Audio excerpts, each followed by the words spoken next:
For the second home game in a row, the Indiana Hoosiers faced an in-state opponent. But unlike the first time, the Hoosiers were unable to get the win in the final seconds of the game. Monty Ball and the Wisconsin offense brought the heat to Bloomington, but it was not just in the temperature. The offense ran for a total of 564 yards in the 62-14 victory in Memorial Stadium. This entire football season has been one about improvements, getting the non-conference wins and then improving to win in the Big Ten. The Hoosiers completed the second task on Saturday at Illinois with a special spark from the Hoosier defense. Assembly Hall had the Indiana Hoosiers against the Michigan State Spartans on Sunday afternoon. Although there were many big names in the college basketball world, Victor Oladipo stole the show with a stellar performance in the 75-70 victory in favor of IU. It's known as the Sheila Depot effect, and with Will Sheehy's improving injury, it's hard not to notice the chemistry between the two on the court. Despite the fact that the Hoosiers have played in big lights 2 times already this season, Bankers Light Fieldhouse proved to be too bright for the Hoosiers as they fell to Notre Dame. Here at Assembly Hall, we're sending it down to the third member of our crew, Sarah Gurian.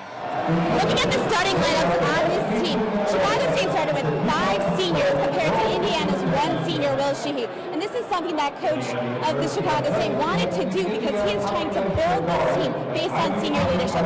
This is not something for Indiana to worry about because they have a 6th-ranked recruiting class in this freshman class, and they're showing on the court that they are worth that ranking. A very athletic and a quick learning team that will definitely live up to the Indiana standard. Back to you guys. Indiana with an early lead over Chicago State, but a few minutes ago, Troy Williams was hit in the eye. Sarah has more on the sideline. Well, what I saw on the sideline, guys, was he was being attended by the athletic training team. It seemed to be a cut on his eyebrow. They were just cleaning up what seemed to be a little bit of blood and put some medication on it. But for right now, he is in the team huddle getting a drink of water, and it looks to be that he will be back in the game shortly, or as soon as they can take care of that injury. Hi, I'm now here with Coach Tim Buckley. And Coach, what did you like from the first half? It was a very explosive first half for the Hoosiers. I thought we did a really good job of attacking in transition, playing good defense and scoring out of our defense. And then once we got it across the timeline, then we changed sides of the floor and got good buckets. And what do you think that the team needs to do in order to keep this lead and finish out strong? Well, we've got to do a better job in transition defense. I think they've been able to score out of transition, both on us not getting back and getting matched up and turning the ball over. So we've got to do a good job taking care of the ball. Thanks, Coach. Guys, back to you.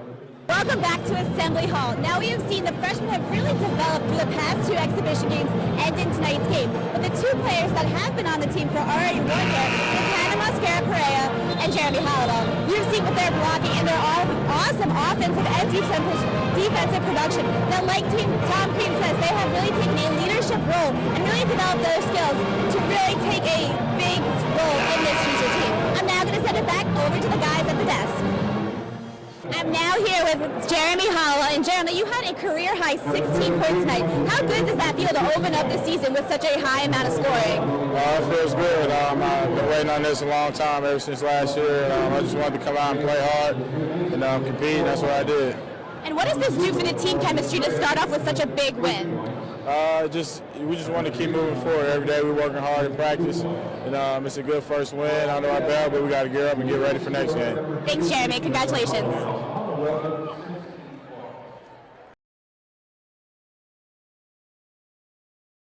Matt Harvey took to the mound on Sunday afternoon against the Phillies, but this was not a tough task for Harvey after seeing the AL batting lineup last Tuesday in the All-Star game. This is Geico Sports Night, and I am Sarah Gurian. This was the first start of the second half for Harvey, and he dominated against the division rivals. Mets Phillies highlight brought to you by Harrah's.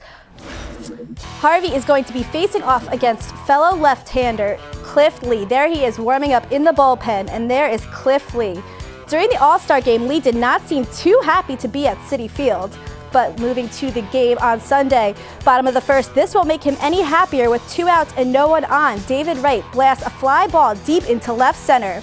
That play will be reviewed before being ruled a home run. This is Wright's 15th home run of the year, 1-0 Mets.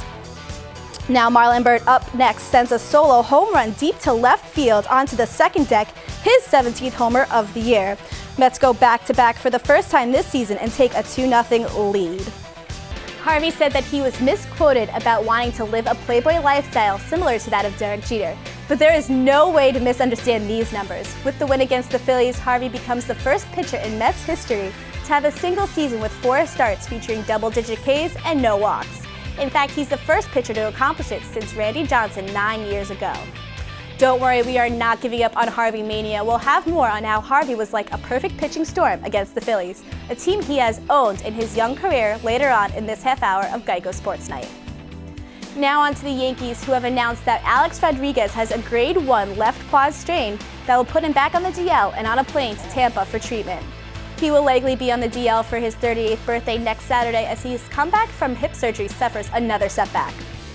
A-Rod, who said he was hoping for a return on Tuesday in Texas, released this statement, which reads, "I am extremely disappointed with the results of the MRI and hoping to be back as soon as possible and continue with my goal of coming back and helping the Yankees win a championship." Like A-Rod, Derek Jeter is also suffering with a quad strain that has kept him off the field. He took some swings in Boston, and Jeter says there is no pain. He plans on hitting tomorrow, but does not know when he will start running. Jeter can return from the DL on Saturday against Tampa Bay. The swimming teams were added again on Saturday against Texas and Michigan in Bloomington. Although the men fell to both opponents, the women split the meet, defeating Michigan, but falling short against Texas. Stina Woodburn was there and brings us a recap along with what to expect from the rest of the season. The Indiana volleyball team welcomed Penn State and ESPN into the U-Gym on Thursday night. Adam Reinhart was there to bring us the latest on the hard-fought match from the Hoosiers.